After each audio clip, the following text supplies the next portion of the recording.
वैद्युत द्विध्रुव तथा गाउस का नियम ये कुछ ऐसे भौतिक शब्दावली हैं जिससे लगभग हर बोर्ड की परीक्षा में प्रश्न पूछे ही जाते हैं। तो आज के क्लास में हम लोग इन्हीं सबसे संबंधित कुछ परिभाषाओं का अध्ययन करेंगे। सुप्रभात, मैं राजीव रंजन आप सभी विद्यार्थियों का पूरे टॉप ट्यूटोरियल की ओर से पुनः एक बार तहे दिल से हार्दिक स्वागत करता हूं। तो 12 का भौतिकी का पहला अध्याय का हमने 3 क्लास में बहुत सा परिभाषाओं को समझा दिया है। आज हम लोग पहला अध्याय का आखिरी क्लास देखेंगे परिभाषा से संबंधित। तो चलिए आज के क्लास को शुरू करते हैं। आज के क्लास को शुरू करने से पहले मैं पिछले क्लास में बतलाए गए आखिरी परिभाषा को फिर से थोड़ा सा रिपीट कर रहा हूं, क्योंकि अभी आगे मैं जो बतलाने जा रहा हूं वह उसी से संबंधित है।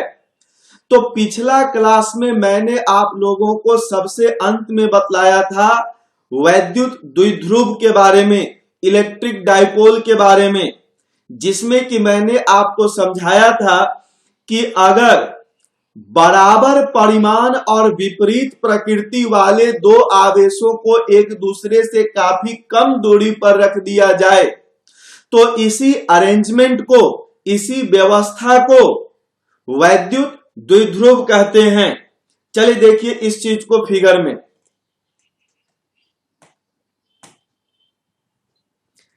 जैसा कि मान लेते हैं कि यहां पर एक आवेश रखा गया है जिसका मान है +2 माइक्रो कूलम, और मान लेते हैं कि यहां पर एक दूसरा आवेश रखा गया है जिसका कि मान है -2 माइक्रो कूलम।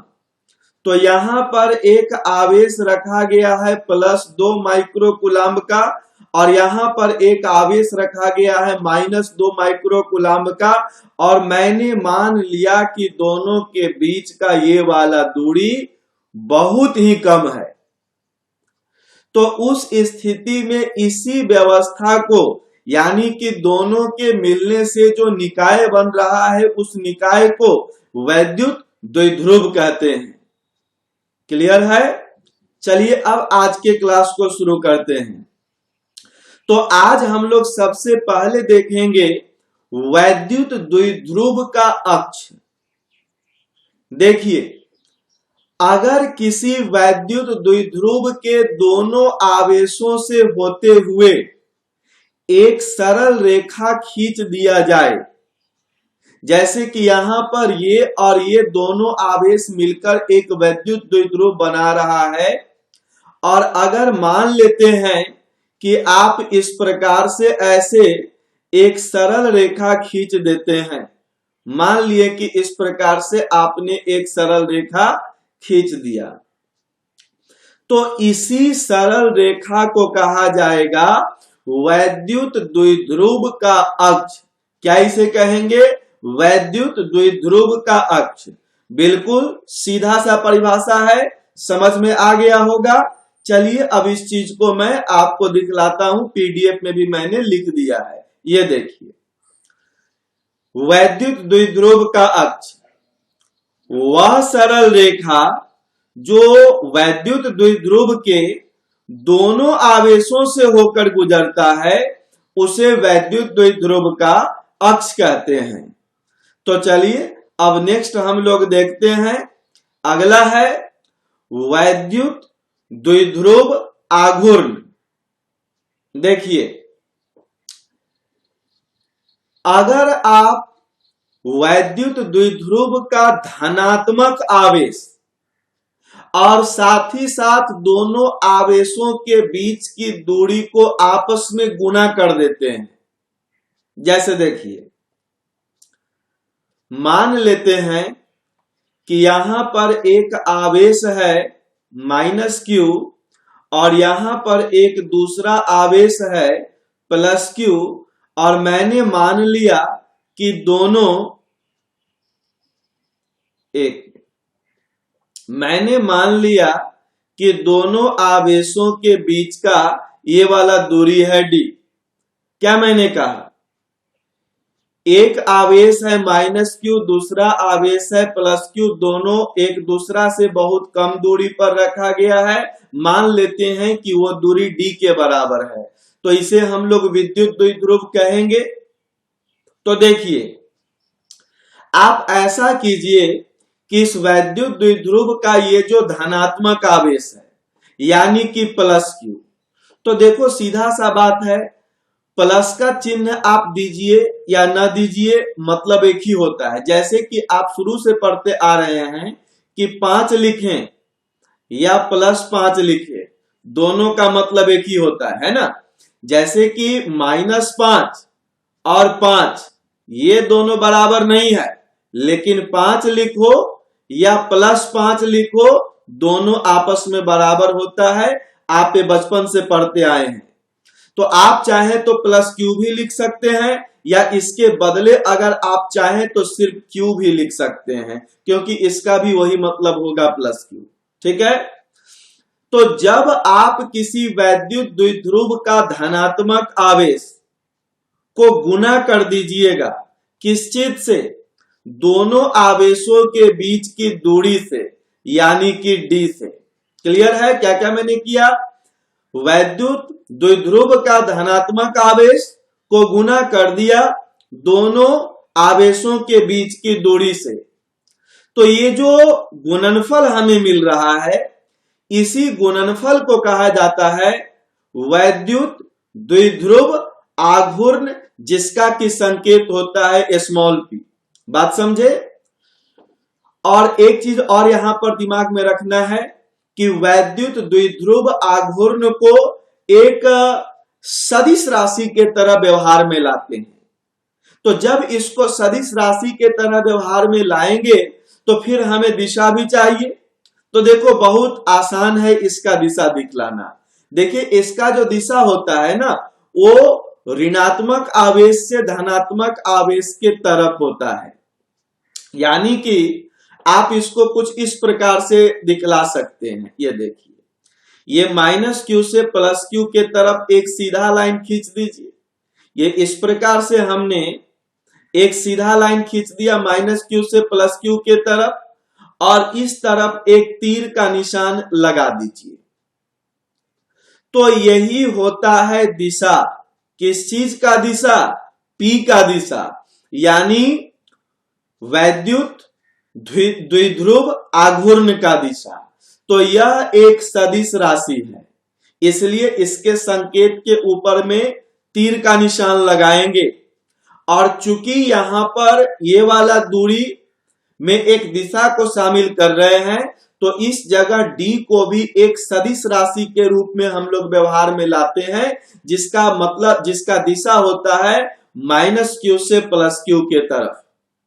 तो बात यहां समझ में आ गया? फिर से समझ लीजिए, वैद्युत द्विध्रुव आघूर्ण एक सदिश राशि है जिसका परिमाण वैद्युत द्विध्रुव के धनात्मक आवेश और बीच की दूरी के गुणनफल के बराबर होता है। क्लियर है? और इसका दिशा धनात्मक आवेश के तरफ होता है। जरा ध्यान से देखिए, मैंने आपको जो समझाया वही बिल्कुल उसी तरह से यहां पर लिखा गया है। ये देखिए। तो चलिए अब आगे आपको समझाते हैं। हमारा अगला पॉइंट है वैद्युत द्विध्रुव का विषुवतीय तल। देखो, विषुवत रेखा, विषुवत तल क्या है? आप इस चीज को क्लास 5 से ही पढ़ रहे हैं, ज्योग्राफी में, भूगोल में। देखिए आप वहां पे क्या पढ़े थे, मैं थोड़ा सा उस चीज को रिपीट कर रहा हूं। देखो, मान लेते हैं कि यह पृथ्वी है, मान लीजिए कि यह पृथ्वी है, और मान लेते हैं कि यह इसका है दक्षिणी ध्रुव, और मान लीजिए कि ये इसका उत्तरी ध्रुव है। तो याद कीजिए, वहां पर आपने देखा था भूगोल में कि पृथ्वी के सतह पर इस प्रकार से ऐसे यानी ठीक बीचों बीच ऐसे जो लाइन खींचते थे, इसी को हम लोग कहते थे विषुवत रेखा। क्लियर है ना? अब इसी विषुवत रेखा से होते हुए इस प्रकार से एक समतल का कल्पना कीजिए। देखिए समतल कैसा है, ये बिल्कुल ऐसे, इस प्रकार से ऐसे, ये पृथ्वी उत्तरी ध्रुव, दक्षिणी ध्रुव, और ये हो गया इस प्रकार से विषुवत रेखा। इस तरह से ऐसे एक तल लीजिएगा, इसी को हम लोग कहते हैं विषुवतीय तल। तो यह तो हुआ पृथ्वी के सापेक्ष में, बिल्कुल उसी तरह से द्विध्रुव के सापेक्ष में भी होता है। चलिए मैं पहले फिगर में ही आपको समझा देता हूं, ठीक है, फिर बाद में आते हैं। ये देखिए, ये मान लेते हैं कि यहां पर है हमारा -q और इस जगह पर है +q। तो देखो एक यहां पर समतल ले रहे हैं। देखो फिगर जो है ये 3D बनेगा, तो 3D फिगर के कारण एग्जैक्ट तो नजर नहीं आएगा बोर्ड पर, मालूम है ना? 3D फिगर उसे कहते हैं जिस फिगर में लंबाई भी है, चौड़ाई भी है, ऊंचाई भी है। और जहां तक अगर संक्षेप की बात करें तो इसे हम लोग संक्षेप में कहते हैं, ये हिंदी की बात अगर करें तो हिंदी में कहते हैं त्रिआयामी चित्र। ये देखिए ऐसे, इसको प्रैक्टिकली समझो। देखो मान लेते हैं कि यह है आपका +q और ये वाला मान लेते हैं -q, ये -q ये +q, ठीक है। और देखो दोनों के ठीक बीच में हमने इस प्रकार से ऐसे एक समतल लिया, ये ऐसे बिल्कुल इस प्रकार का समतल ऐसे। तो इसी समतल को यहां कहेंगे वैद्युत द्विध्रुव का विषुवतीय तल। समझे इस फिगर को? इस फिगर की क्या खासियत है कि यह वैद्युत द्विध्रुव के ठीक बीच से गुजर रहा है और वैद्युत द्विध्रुव का ये जो अक्ष है, अभी तुरंत हमने समझाया अक्ष, इस अक्ष पर लंबवत भी है ना? अक्ष के लंबवत भी है। तो बस यही इसका परिभाषा हो गया। वह समतल जो वैद्युत द्विध्रुव के मध्य बिंदु से गुजरता हो या केंद्र से गुजरता हो और साथ ही साथ उसके अक्ष पर लंबवत भी हो, उसे ही कहते हैं वैद्युत द्विध्रुव का विषुवतीय तल। तो देखो मैंने आपको जो समझाया बिल्कुल वही चीज यहां पे लिखा गया है, ये इस जगह पर वैद्युत द्विध्रुव का विषुवतीय तल। ये देखिए एकदम वही परिभाषा जो मैंने तुरंत आप लोगों को समझाया, ठीक है। तो आगे बढ़े, तो चलिए अब आगे हम लोग जरा बढ़ते हैं। तो हमारा अगला पॉइंट है ध्रुवित अणु। चलिए ध्रुवित अणु क्या है इस चीज को जरा देखते हैं। वैसे देखो जब आप केमिस्ट्री पढ़िएगा ना तो वहां पर आपको विस्तार से पढ़ाया जाएगा ध्रुवित अणु के बारे में, क्योंकि यह वास्तव में केमिस्ट्री का मैटर है। यहाँ पर उसका कुछ हिस्सा का उपयोग होता है, उसका बाहरी बर्ताव का उपयोग होता है, इसलिए उसका मैं थोड़ा सा परिभाषा आपको समझा रहा हूं। देखिए कुछ अणु ऐसा होता है जिसका धन आवेश का केंद्र और ऋण आवेश का केंद्र दोनों एक ही जगह पर होता है, लेकिन कुछ अणु ऐसा होता है जिसका धन आवेश का केंद्र और ऋण आवेश का केंद्र दोनों एक जगह पर नहीं होता है, कुछ अलग होता है, कुछ दूरी पर होता है। तो वह अणु जिसके धन आवेश का केंद्र और ऋण आवेश का केंद्र अलग अलग जगहों पर होता है, वैसे ही अणु को हम लोग कहते हैं ध्रुवित अणु। मैं इसको एक उदाहरण से पहले समझाता हूं, फिर हम लोग परिभाषा पर बात करेंगे। देखिए समझिए ध्यान से। ये मान लेते हैं, चलिए ऐसा करते हैं कि एक उदाहरण में लेते हैं HCl का। ये देखो मैंने ले लिया HCl हाइड्रोजन क्लोराइड। देखिए ये किस तरह से बनता है, ये आप केमिस्ट्री में पढ़े होंगे। इसमें क्या रहता है कि एक रहता है हाइड्रोजन परमाणु, तो ये मैंने मान लिया कि यह है हाइड्रोजन परमाणु, और दूसरा रहता है क्लोरीन परमाणु। ये देखिए ये बन गया क्लोरीन परमाणु। वास्तव में तो इतना दूरी नहीं रहता है, तो दूरी बहुत कम होता है, नैनोमीटर में दूरी होता है। मैं यहां समझाने के लिए आपको बतला रहा हूं। तो यह हाइड्रोजन परमाणु और ये क्लोरीन परमाणु, ठीक है ना।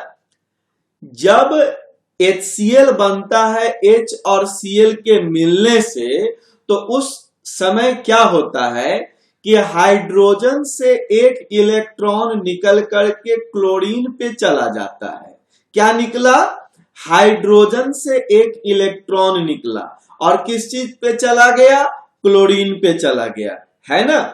तो देखो पहले इस हाइड्रोजन के पास एक प्रोटॉन और एक इलेक्ट्रॉन था। आपको पता है ना कि हर परमाणु में इलेक्ट्रॉन और प्रोटॉन का संख्या बराबर होता है। क्लास 9th में ही आपने पढ़ा है, 11th में भी पढ़ा है। तो हाइड्रोजन के पास पहले एक इलेक्ट्रॉन था और एक प्रोटॉन था। एक इलेक्ट्रॉन इससे निकल गया, तो अब इसमें तो बच गया सिर्फ एक प्रोटॉन, और जब एक प्रोटॉन बचा तो इस पर कितना आवेश पैदा होगा? इस पे सिर्फ एक प्रोटॉन का आवेश आ जाएगा ना। और हमने आपको समझाया था पहला ही क्लास में कि प्रोटॉन के आवेश का संकेत E+ भी देते हैं या फिर P से भी हम लोग दर्शाते हैं। अब इधर की बात करते हैं। ये देखो क्लोरीन है। आपको पता है कि क्लोरीन का परमाणु संख्या 17 होता है, जिस वजह से क्लोरीन में 17 इलेक्ट्रॉन और 17 प्रोटॉन होता है। तो चूंकि क्लोरीन का परमाणु में भी इलेक्ट्रॉन प्रोटॉन का संख्या बराबर बराबर है, 17-17 है, तो कुल आवेश तो 0 हो गया। लेकिन जब ये एक्स्ट्रा इलेक्ट्रॉन आ गया तो अब इसके पास 18 इलेक्ट्रॉन हो गया, जबकि इलेक्ट्रॉन का प्रोटॉन का संख्या वही रह गया 17। तो प्रोटॉन है 17, इलेक्ट्रॉन है 18, यानी अब इस पर एक इलेक्ट्रॉन का आवेश पैदा हो जाएगा, यानी कि E+ पैदा हो जाएगा इस पर। तो ध्यान से देखो, अब इस फिगर को अगर ध्यान से देखा जाए तो धन आवेश का केंद्र आपको यहां पे नजर आ रहा है और ऋण आवेश का केंद्र आपको यहां पे नजर आ रहा है ना। ये आपको धन आवेश का केंद्र नजर आ रहा है, मतलब कि +Q के तरह आपको नजर आ रहा है, और ये आपको ऋण आवेश का केंद्र नजर आ रहा है, -Q के तरह आपको नजर आ रहा है। तो इसी अणु को, इस तरह के ही अणु को हम लोग कहते हैं ध्रुवित अणु। इसे हम लोग ध्रुवित अणु कहेंगे, और इसका खासियत यह है कि देखने से साफ लग रहा है कि यह भी अपने आप में एक वैद्युत द्विध्रुव है। तो ध्रुवित अणु का परिभाषा समझ में आ गया, और मुझे लगता है कि इस उदाहरण को देखने के बाद आपको रटने उठने की कोई आवश्यकता नहीं होगी। बिल्कुल सीधा सा परिभाषा है। वैसा अणु जिसमें धन आवेश का केंद्र और ऋण आवेश का केंद्र अलग अलग जगह पर हो, उसे हम लोग ध्रुवित अणु कहते हैं, जैसा कि इस फिगर में देख रहे हैं। और यहां स्पष्ट हम कह सकते हैं कि ध्रुवित अणु एक तरह से वैद्युत द्विध्रुव के समान होता है। ये वैद्युत द्विध्रुव के तरह ही व्यवहार करेगा। तो मैंने आपको जो परिभाषा समझाया ध्रुवित अणु का, आप ध्यान से देखिए, वो परिभाषा इस जगह लिखा गया है। ये देखिए, ध्रुवित अणु का वही परिभाषा है जो मैंने आपको अभी तुरंत समझाया। तो मैं उम्मीद करता हूं कि यहां तक आपको समझ में आ गया होगा। तो चलिए बढ़ते हैं आगे, और आगे हम लोगों को पढ़ना है रैखिक आवेश घनत्व। चलिए देखते हैं।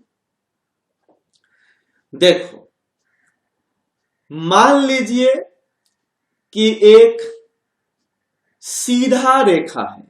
कल्पना करते हैं, कल्पना कर लिया मैंने कि इस प्रकार से ऐसे बिल्कुल सीधा रेखा है। ऐसे अगर मैथ के हिसाब से देखा जाए तो एक सरल रेखा तो पीछे के तरफ भी अनंत तक जाता है और आगे के तरफ भी अनंत तक जाता है, वो मान लीजिए तो और बेहतर। और मान लेते हैं कि इस पर धनात्मक आवेश फैला हुआ है, और किस प्रकार से, एक समान रूप से। ये इस प्रकार से ऐसे बिल्कुल एक समान रूप से धनात्मक आवेश फैला हुआ है। तो ये एक सरल रेखा है जो इधर भी अनंत दूरी तक है, इधर भी अनंत दूरी तक है, और एक समान रूप से इस पर धनात्मक आवेश फैला हुआ है। ठीक है, तो देखिए अब ऐसा कीजिए कि इस सरल रेखा का एकांक लंबाई ले लीजिए। एकांक का मतलब ही होता है एक, और अगर हम लोग भौतिकी की बात करें तो लंबाई में एक का सीधा सा मतलब निकलता है 1 मीटर। कभी भी अगर हम लोग सिर्फ कहें कि लंबाई 1 इकाई के बराबर है तो इसका स्पष्ट आप मतलब याद रखिएगा 1 मीटर के बराबर है, क्योंकि लंबाई को नापने का भौतिकी में एसआई मात्रक मीटर होता है। क्लियर है ना? तो अब ऐसा करते हैं कि इस सरल रेखा का एक 1 मीटर लंबा, ये देखिए यहां से लेकर यहां तक, मैं कल्पना कर लेता हूं कि ये वाला जो है 1 मीटर लंबाई है। ये देखिए इस सरल रेखा का 1 मीटर मैंने लंबाई ले लिया, लिख भी देता हूं 1 मीटर है। और ये देख लेते हैं कि इस पर कितना धन आवेश मौजूद है। ये देखिए, तो मैंने मान लिया कि इतना दूरी में जो धन आवेश मौजूद है वह Q के बराबर है, या मैंने मान लिया उदाहरण के तौर पर कि यह +5 माइक्रोकूलम्ब के बराबर है। तो इसी आवेश के मात्रा को हम लोग कहेंगे एकांक लंबाई पर का आवेश घनत्व, या और सरल भाषा में कहें तो रेखीय आवेश घनत्व। समझिए अब परिभाषा, इकाई लंबाई में मौजूद आवेश की मात्रा को एकांक या रेखीय आवेश घनत्व कहते हैं। अगर आवेश एक समान रूप से उस सरल रेखा पे फैला हुआ हो तो, इसको फिर से समझिए, अगर किसी सरल रेखा पर एक समान रूप से आवेश फैला हुआ हो तो उसके इकाई लंबाई पर जितना आवेश मौजूद रहता है, आवेश के उसी मात्रा को एकांक आवेश घनत्व कहते हैं। और यही देखिए यहां पे परिभाषा में हमने लिखा है रेखीय आवेश घनत्व। ये देखिए बिल्कुल वही परिभाषा लिखा गया है। इकाई लंबाई पर एक समान रूप से वितरित आवेश की मात्रा को रैखिक आवेश घनत्व कहते हैं। क्लियर है? जैसे मान लेते हैं कि यहां पर अगर 5 माइक्रोकूलम्ब है तो कह सकते हैं 5 माइक्रोकूलम्ब प्रति मीटर। यही हो गया एकांक रेखीय घनत्व। समझे? आगे बढ़ते हैं। अब नेक्स्ट हमें पढ़ना है पृष्ठीय आवेश घनत्व के बारे में। आप इस पृष्ठीय आवेश घनत्व को चाहे तो कह सकते हैं समतलीय आवेश घनत्व। देखो, पृष्ठ कहो या समतल कहो, बात एक है। जैसे कि हमारे घर में जो फर्श होता है वो समतल होता है, जो दीवार है वो भी समतल है, पेच अगर एकदम फैला के रख दिए तो वह भी एक समतल है। तो भौतिकी में आप समतल कहिए या पृष्ठ कहिए, एक ही मतलब होता है। ठीक है ना, ध्यान से समझिए बात को।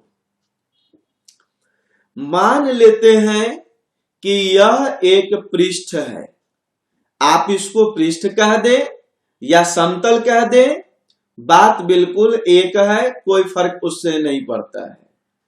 चलिए, तो मैंने मान लिया कि यह एक समतल है या फिर यह एक पृष्ठ है, और मैंने अब ऐसा मान लिया कि इस पर एक समान रूप से आवेश फैला हुआ है।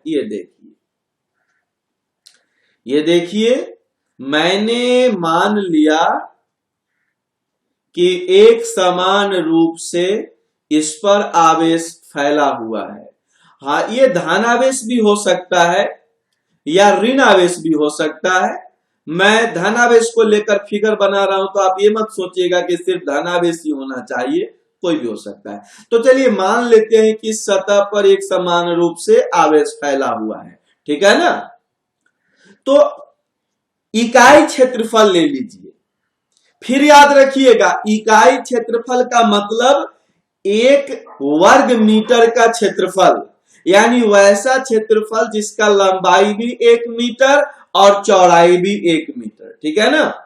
तो चलिए अब इस पर क्या करते हैं कि इकाई क्षेत्रफल ले लेते हैं। ये देखिए, ये मैंने इस पर ले लिया इस प्रकार से, ऐसे इकाई क्षेत्रफल। मैं मान लेता हूं कि ये जो पूरा क्षेत्रफल है ना, ये वाला पूरा क्षेत्रफल, ये कितना है, 1 वर्ग मीटर है, इकाई क्षेत्रफल है। तो बस इस पर कितना आवेश मौजूद है, उस आवेश को गिन लीजिए, उसको काउंट कर लीजिए, चाहे जो भी पद्धति अपनाना पड़े। तो इस पर आवेश का जो मात्रा होगा, जैसे मान लेते हैं कि यहां पर आवेश का 1 मिनट, मान लेते हैं कि यहां पर आवेश का मात्रा है 5 माइक्रोकूलाम्ब, तो कहा जाएगा कि यहां पर पृष्ठीय आवेश घनत्व या समतलीय आवेश घनत्व है 5 माइक्रोकूलाम्ब प्रति घन मीटर। क्लियर है। तो क्या परिभाषा बना, आप खुद सोचिए। आप स्पष्ट रूप से कह सकते हैं कि अगर किसी पृष्ठ पर आवेश एक समान रूप से फैला हुआ है, तो इकाई क्षेत्रफल पर जितना आवेश मौजूद रहता है, आवेश के उसी मात्रा को हम लोग कहते हैं पृष्ठीय आवेश घनत्व या समतलीय आवेश घनत्व। और देखिए वही परिभाषा यहां पे हमने बिल्कुल आसान तरीका से लिखा है, ताकि आपके दिमाग में एक बार में ही बैठ जाए। तो चलिए अब इसके बाद की बारी आती है आयतनी आवेश घनत्व। ये देखिए, आयतनी शब्द जो आप देख रहे हैं, ये आयतन शब्द से मिलके बना है। एक बात मैं यहां पे और आपको बतलाना चाह रहा हूं, मैं अभी आपको जो भी चीज बतला रहा हूं, ये सब का सब सिर्फ और सिर्फ बोर्ड की परीक्षा से संबंधित है, वो भी 12वीं क्लास का बोर्ड का परीक्षा से। और मैं पूरी तरह से सिर्फ और सिर्फ एनसीईआरटी के किताब को फॉलो कर रहा हूं। हाँ, मेरे समझाने का तरीका थोड़ा उससे आगे है, लेकिन जो हमारा मैटर चल रहा है, जो टॉपिक मैं आपको बतला रहा हूं, पूरी तरह से एनसीईआरटी को फॉलो करते हुए उससे एक शब्द भी मैं आगे नहीं जा रहा हूं, ताकि आपको बोर्ड का परीक्षा में बिल्कुल एक सिलेबस को पढ़ते हुए ज्यादा से ज्यादा नंबर आप ला सकें। इसलिए ध्यान से बात को समझिएगा। हाँ, तो मैं बात कर रहा था आयतनी आवेश घनत्व के बारे में। क्लियर है। आयतनी वर्ड आयतन से बना है, आयतन। देखिए, चलिए फिर पहले फिगर ही ले लेते हैं। तो मान लेते हैं कि यह एक गोलाकार वस्तु है, ये गोलाकार वस्तु है। एक बात याद रखिएगा, जब हम लोग फिगर बनाएंगे बोर्ड पर या कॉपी पर, तो आप गोला का फिगर बनाइए या वृत्त का फिगर बनाइए, बनता है एक ही तरह से, है ना। देखने पर कोई स्पष्ट नहीं पकड़ में आता है कि वृत्त है कि गोला है। वृत्त जैसे कि ये हो गया वृत्त, खाने वाला थाली वो जो देखते हो, या चूड़ी, चूड़ी क्या है, एक वृत्त का उदाहरण है। जबकि गोला, ये हो गया गोला, फुटबॉल, पृथ्वी, ये सब क्या है, गोला का उदाहरण है। तो यहां पर हम किस चीज की बात कर रहे हैं, गोला की बात कर रहे हैं। ऐसा और भी अलग तरह का आयतन हो सकता है, जैसे घन हो सकता है, बेलन हो सकता है, शंकु हो सकता है, कुछ भी हो सकता है। तो मान लीजिए कि यह एक गोलाकार वस्तु है या वैसा वस्तु है जिसमें आयतन मौजूद है, और मान लेते हैं फिर कि इसमें एक समान रूप से फैला हुआ है आवेश। ये देखिए, मैंने मान लिया कि इस आयतन में एक समान रूप से, इसके संपूर्ण आयतन में एक समान रूप से आवेश फैला है। ऐसा नहीं कि कहीं पे ज्यादा है कहीं पे कम है, एकदम एक समान रूप से आवेश फैला हुआ है इस पे, ये देखिए, ठीक है। तो अब फिर वही काम करना है, इसमें एक छोटा सा आयतन लेना है 1 इकाई के बराबर, यानी कि 1 घन मीटर के बराबर। तो चलिए इसके अंदर एक छोटा सा आयतन ले रहे हैं, कहीं पर भी एक छोटा सा आयतन। मैंने मान लिया कि यह आयतन कितना है, 1 घन मीटर के बराबर है। तो इसमें जितना आवेश मौजूद है, उसी आवेश की मात्रा को हम लोग कहेंगे आयतनी आवेश घनत्व। बात समझे। अगर एक समान रूप से किसी आयतन में आवेश मौजूद है, तो इकाई आयतन में जितना आवेश मौजूद रहेगा, आवेश के उसी मात्रा को आयतनी आवेश घनत्व कहा जाता है। जैसे मान लेते हैं कि इसमें आवेश का मात्रा 2 माइक्रोकूलम्ब है, तो कहा जाएगा यहां पर आयतनी आवेश घनत्व है 2 माइक्रोकूलम्ब प्रति घन मीटर। समझे। तो देखिए, सेम परिभाषा इस जगह पे दिया गया है। अब चलिए अगला पॉइंट है गाउस का नियम। ये जो गाउस का नियम है, ये 1 मिनट, ये जो गाउस का नियम है ये बहुत ही ज्यादा इंपॉर्टेंट है, क्योंकि गाउस का नियम से भी बोर्ड की परीक्षा में अक्सर क्वेश्चन पूछा जाता है, अक्सर।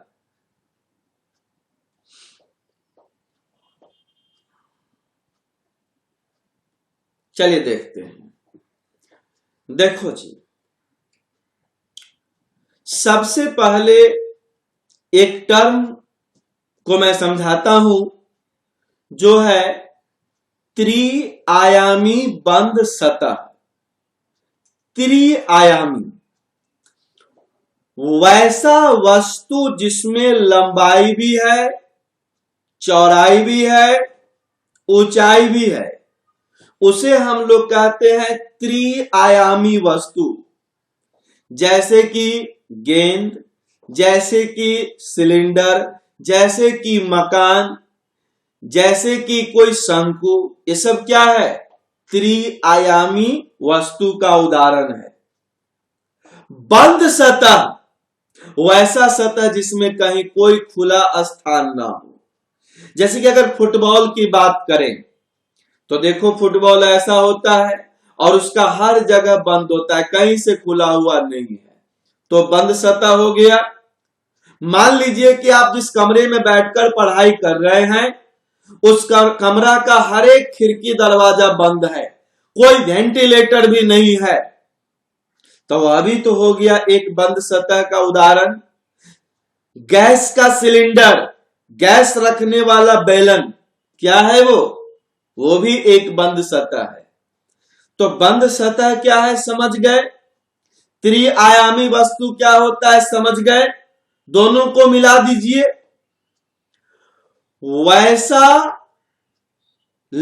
वैसा सतह जिसमें लंबाई भी है, चौड़ाई भी है, ऊंचाई भी है और हर जगह से बंद है, वैसे ही सतह को कहते हैं त्रिआयामी बंद सतह।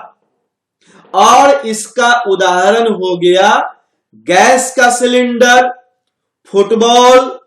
आप जिस कमरा में बैठे हुए हैं, अगर उस कमरा का सभी खिड़की, दरवाजा, वेंटिलेटर, सारा चीज बंद हो, तो यह हो गया इसका उदाहरण। समझ में आ गया? तो देखिए त्रिआयामी बंद सतह क्या होता है मैंने आपको समझा दिया। अब इसके बाद क्या आता है, विद्युत फ्लक्स। तो पिछला क्लास में मैंने आपको बहुत ही स्पष्ट तरीका से विद्युत फ्लक्स को समझाया था।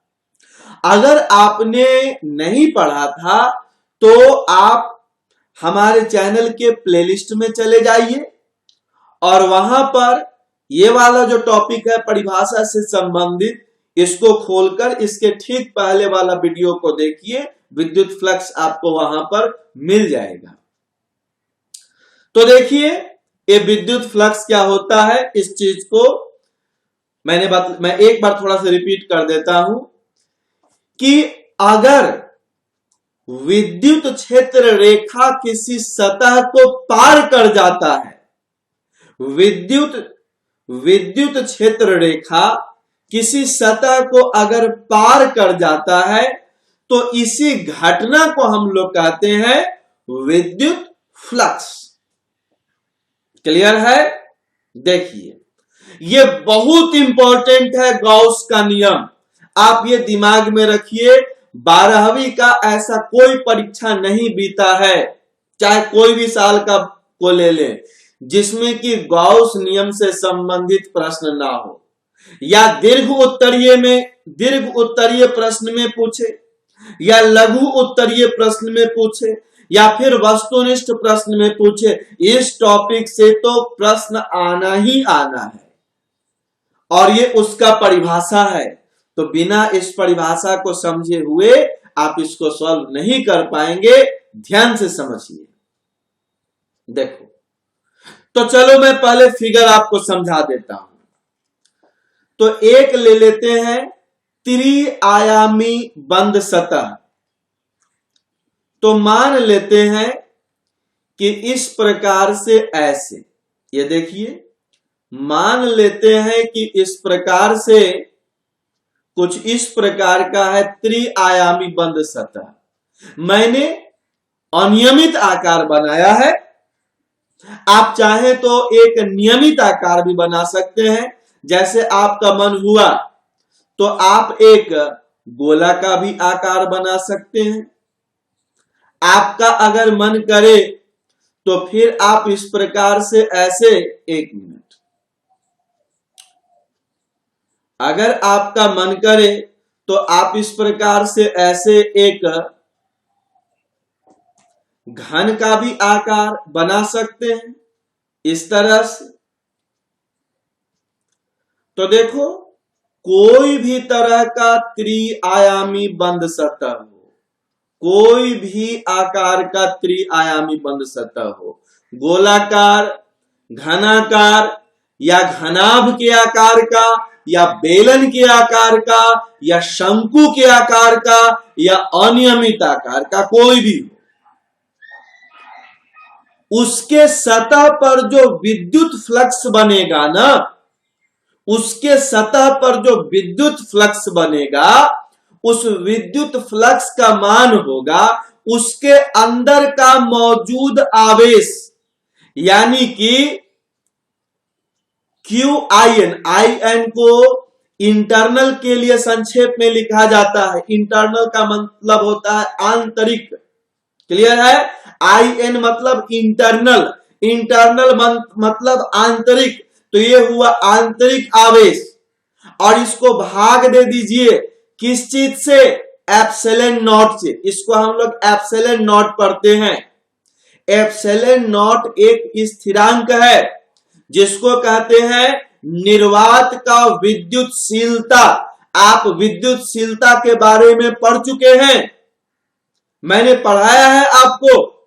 तो निर्वात का विद्युतशीलता उसी का संकेत है एप्सिलॉन नॉट। और याद रखिएगा इसका मान हमेशा होता है 8.854 गुना 10 पर पावर -12 कूलम्ब स्क्वायर प्रति न्यूटन मीटर स्क्वायर। बात समझे? तो एप्सिलॉन नॉट एक स्थिरांक है जिसको कहते हैं निर्वात का विद्युतशीलता, जिसका मान हमेशा इतना होता है। आप ये मान याद रखिएगा, क्योंकि कभी भी प्रश्न जब पूछा जाएगा तो कोई भी तरह का प्रश्न, तो इसका एप्सिलॉन नॉट का ये मान नहीं दिया जाएगा। और बोर्ड एग्जाम में इससे संबंधित प्रश्न ना पूछे ऐसा नहीं हो सकता है। हर साल पूछता है, इस बार भी पूछेगा। तो देखिए, अगर आप किसी त्रिआयामी बंद सतह पर विद्युत फ्लक्स का मान निकालना चाहते हैं तो बिल्कुल सीधा सा तरीका है कि इसके अंदर जितना भी आवेश मौजूद है, यानी कि इंटरनल चार्ज, जितना भी आवेश मौजूद है उसको भाग दे दीजिए, इस एप्सिलॉन नॉट से भाग दे दीजिए, उसी के बराबर होगा इस पर का विद्युत फ्लक्स का मान। चलिए मैं इसको एक उदाहरण से भी समझाता हूं, बहुत इंपॉर्टेंट है। मान लेते हैं कि यहां पर है एक आवेश -4 माइक्रो कूलम्ब का, यहां है दूसरा आवेश +5 माइक्रो कूलम्ब का, और यहां पर है एक तीसरा आवेश जो है -3 माइक्रो कूलम्ब का। यहां मान लेते हैं एक बाहर में आवेश है +7 माइक्रो कूलम्ब का, और एक यहां पर बाहर में आवेश है -2 माइक्रो कूलम्ब का। तो इस फिगर की अगर बात करें तो यहां पर 1 2 3 आवेश इस सतह के अंदर है और 2 आवेश इसके बाहर है। हम जानना चाहते हैं कि इस सतह पर कुल कितना विद्युत फ्लक्स बनेगा। तो एकदम सीधा सा बात है, आपको अप्लाई करना है आंतरिक आवेश में भाग दे देना है इस एप्सिलॉन नॉट से। तो देखिए अंदर का कुल आवेश कितना हो गया, -4 और -3 मिलकर कितना हो गया, -7 माइक्रो कूलम्ब, और ये हो गया +5 माइक्रो कूलम्ब। तो जब +5 में जोड़ देंगे -7 को तो क्या मिलेगा, -2 मिलेगा। तो हमें यहां पर आंतरिक आवेश के जगह पर लिखना है -2 माइक्रो कूलम्ब, और एप्सिलॉन नॉट का ये वाला मान को यहां पर रख देना है 8.854 गुना 10 पर पावर -12 कूलम्ब स्क्वायर पर न्यूटन मीटर स्क्वायर। अब इसको गुना भाग कर लीजिए, जो आएगा वही विद्युत फ्लक्स का मान हो जाएगा। एक बहुत ही महत्वपूर्ण बात को याद रखिएगा, हमने यहां पर ये वाले आवेश का कोई उपयोग नहीं किया, मैंने ये वाला आवेश का भी कोई उपयोग नहीं किया, क्योंकि जब भी हम लोग गाउस का नियम अप्लाई करेंगे किसी सतह पर बनने वाला विद्युत फ्लक्स का मान निकालने के लिए, तो सिर्फ हमें आंतरिक आवेश से मतलब होगा। बाहर में किसी भी मान का आवेश कहीं पर भी कोई भी दूरी पर मौजूद हो, कोई फर्क नहीं पड़ता है, उसको देखना भी नहीं है, उसका कोई उपयोग नहीं है। बात समझे? तो इस तरह से गाउस नियम का उपयोग किया जाता है एक त्रिआयामी बंद सतह पर बनने वाला विद्युत फ्लक्स का मान निकालने के लिए। मैंने जो समझाया वो यहां पर मैंने लिख भी दिया है, ध्यान से देखिए। गाउस का नियम, गाउस नियम कहता है कि किसी त्रिआयामी बंद सतह पर बनने वाला कुल विद्युत फ्लक्स त्रिआयामी बंद सतह के अंदर के कुल विद्युत आवेश तथा मुक्त स्थान कि वैद्युतांक के अनुपात के बराबर होता है।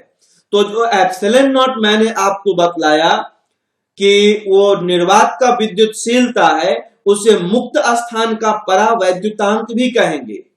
तो परावैद्युतांक क्या है और मुक्त स्थान का परावैद्युतांक क्या है, ये हम लोग अगला क्लास में ही पढ़ेंगे। लेकिन आप तत्काल दिमाग में रखिएगा कि मुक्त स्थान का परावैद्युतांक और निर्वात का विद्युतशीलता दोनों लगभग एक ही चीज होता है, न्यूमेरिकल वैल्यू सेम होता है, व्याख्या करने का तरीका में थोड़ा सा अंतर आता है। ठीक, क्लियर है ना? चलिए, तो अब ये समझ चुके हैं। अब एक आज के लिए लास्ट देखते हैं जो बहुत इंपॉर्टेंट है। क्या है लास्ट? गॉसीय पृष्ठ। देखो, मैं यहां पर थोड़ा सा परिभाषा से अलग कुछ बातों को समझा रहा हूं, तभी आपको समझ में आएगा। गाउस के नियम का उपयोग होता है त्रिआयामी बंद सतह पर बनने वाला विद्युत फ्लक्स का मान निकालने के लिए। ठीक है, इस नियम का उपयोग हम लोग तभी कर सकते हैं जब सतह त्रिआयामी हो और बंद हो। यानी कि अगर सतह खुला हुआ रहेगा, जैसे कि एक समतल ले ले, या जैसे कि एक गोला का आधा हिस्सा ले ले, जैसे फुटबॉल, बीच से काट दो, अर्ध गोला, फुटबॉल का आधा हिस्सा, तो ये बंद सतह थोड़े ही हुआ, ये तो खुला हुआ सतह हो गया ना, समतल खुला हुआ सतह हो गया ना। तो अगर सतह खुला हुआ हो या फिर सतह अगर समतल हो, तो वैसे जगहों पर विद्युत फ्लक्स का मान निकालने के लिए आप गाउस नियम का सीधा सीधा उपयोग नहीं कर सकते हैं, क्योंकि गाउस नियम बना हुआ ही है त्रिआयामी बंद सतह पर विद्युत फ्लक्स निकालने के लिए।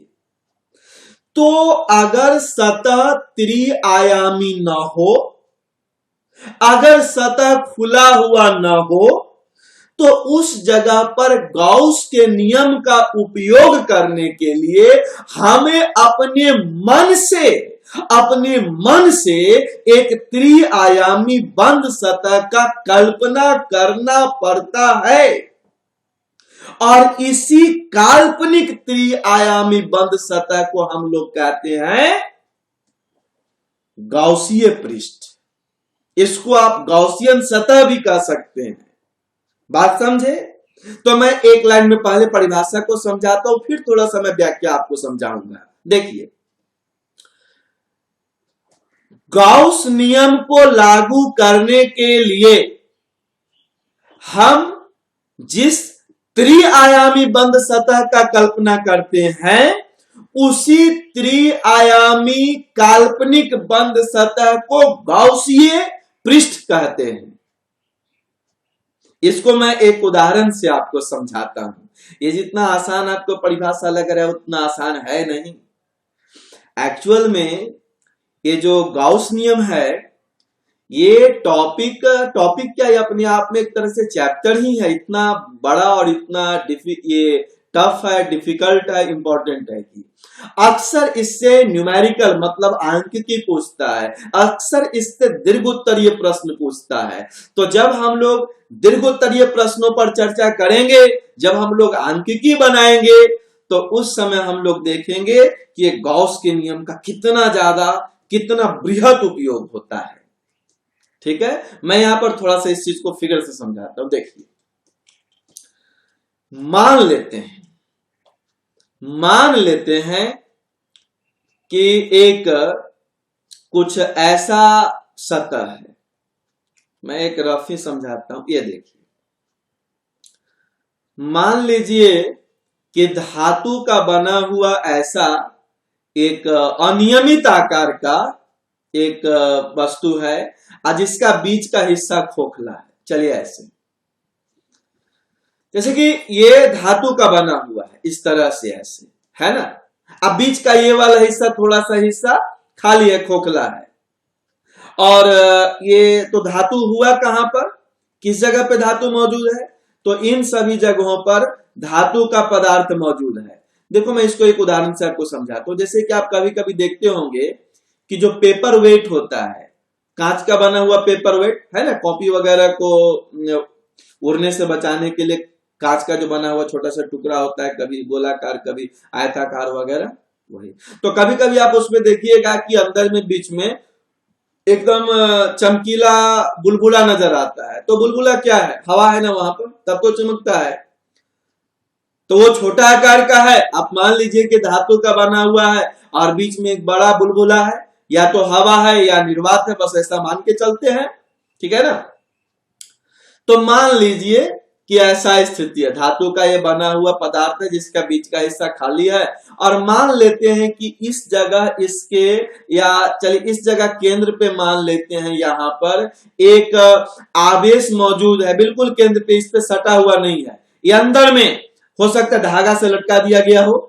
यहां पर +2 माइक्रो कूलम्ब का एक आवेश यहां मौजूद है। अब मान लीजिए कि आपसे किसी ने पूछ दिया कि क्या इसका, इस धातु का बाहरी सतह पर आवेश नजर आएगा कि नहीं आएगा। मान लेते हैं ऐसा किसी ने विचित्र तरह का प्रश्न आपसे पूछ दिया कि धातु के इस बाहरी सतह पर कोई आवेश नजर आएगा कि नहीं आएगा। मान लेते हैं कि ऐसा प्रश्न है। तो देखने से तो लगता है कि छोटा प्रश्न है, लेकिन जब आप इस प्रश्न को हल करेंगे तो आपको मैं बतलाऊंगा कि यहां पर इसके अंदर से होकर इस प्रकार से एक ऐसा सतह का कल्पना करना पड़ता है। गौर से देखो, ये हमने एक काल्पनिक सतह लिया, उसी धातु के अंदर से होते हुए एक काल्पनिक सतह हम लोग बनाएंगे, एक ऐसा काल्पनिक सतह जिसमें लंबाई भी है, चौड़ाई भी है, ऊंचाई भी है, और बंद है, वो भी बंद है हर जगह से। इसे ही हम लोग कहते हैं गॉसीय पृष्ठ। तो यहां पर हमने जो काल्पनिक त्रिआयामी बंद सतह लिया, यही कहलाएगा गॉसीय पृष्ठ। और ऐसा ही गॉसीय पृष्ठ हम लोग लेंगे जब सतह खुला हुआ रहेगा तो भी, और जब सतह अगर त्रिआयामी ना हो तो भी। जब हम लोग आंकिकी बनाएंगे, जब हम लोग दीर्घ उत्तरीय प्रश्नों को हल करेंगे, और जब हम लोग लघु उत्तरीय प्रश्नों को हल करेंगे, तब वैसे चीजों को हम लोग विस्तार से समझेंगे। तो क्या ये परिभाषा समझ में आ गया? देखिए, गॉस नियम का उपयोग करने के लिए एक त्रिआयामी बंद सतह की कल्पना की जाती है तथा इसी त्रिआयामी बंद सतह को गॉसीय पृष्ठ कहते हैं। तो मुझे उम्मीद है कि यहां तक आपको समझ में आ गया होगा। देखिए, 12वीं का भौतिकी का जो पहला अध्याय था, पहला अध्याय जिसका नाम है वैद्युत आवेश तथा क्षेत्र, इसमें जितना भी परिभाषा मौजूद है मैंने सबको बारी बारी से काफी विस्तार से आपको समझाया। ये परिभाषा सीधे तौर पर भी परीक्षा में पूछा जाता है, नहीं तो फिर वस्तुनिष्ठ प्रश्नों में इसका बहुत ज्यादा उपयोग होता है। उसी तरह से दीर्घ उत्तरीय प्रश्नों और लघु उत्तरीय प्रश्नों में भी उपयोग होता है। तो मैंने सभी परिभाषाओं को आपको विस्तार से समझा दिया। मान लेते हैं पहली बार आपने हमारा क्लास को देखा, आपको कुछ डाउट रह गया, कंफ्यूजन रह गया, तो आप हमारे क्लास के इस वीडियो को एक बार और देख लीजिए। कम से कम 2 बार हर वीडियो को जरूर देखिए। इससे क्या होगा, आपको रटना नहीं पड़ेगा। देखिए, आप में से कुछ विद्यार्थी क्या कर रहे हैं कि जो हमने पीडीएफ फाइल आप लोगों को दिया है, वो पीडीएफ फाइल को सीधे रटना शुरू कर देते हैं। तो वैसा काम मत कीजिए ना। रटना तो सबसे महान काम है, सबसे परेशान करने वाला काम है। मत रटिए। कैसे पढ़िएगा वो चीज को समझिए। जो टॉपिक का अध्ययन करना है, सबसे पहले उस टॉपिक से संबंधित हमारा वीडियो को ध्यान से देखिए।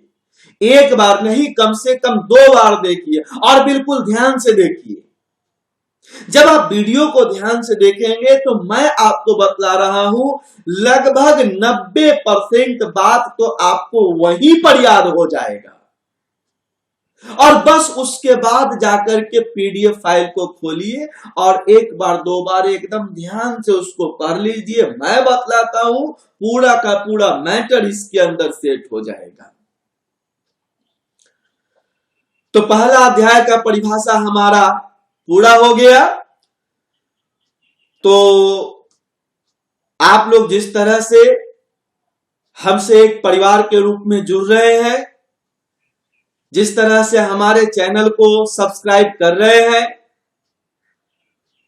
मैं ये भी कहना चाहूंगा कि आपके जो भी दोस्त या जो भी अपने रिश्तेदार जिनको 12वीं की परीक्षा देनी है, उनको अगर इस चैनल के बारे में नहीं मालूम है तो उनको भी थोड़ा बतलाकर उनका हेल्प कर दीजिए, ताकि वो सब्सक्राइब करें और हमारे वीडियो का पूरा उन्हें भी फायदा मिले। तो चलिए मिलते हैं हम लोग फिर अगले क्लास में। तब तक के लिए शुभ रात्रि, जय Hind. Subscribe now and press the bell icon. Never miss an update.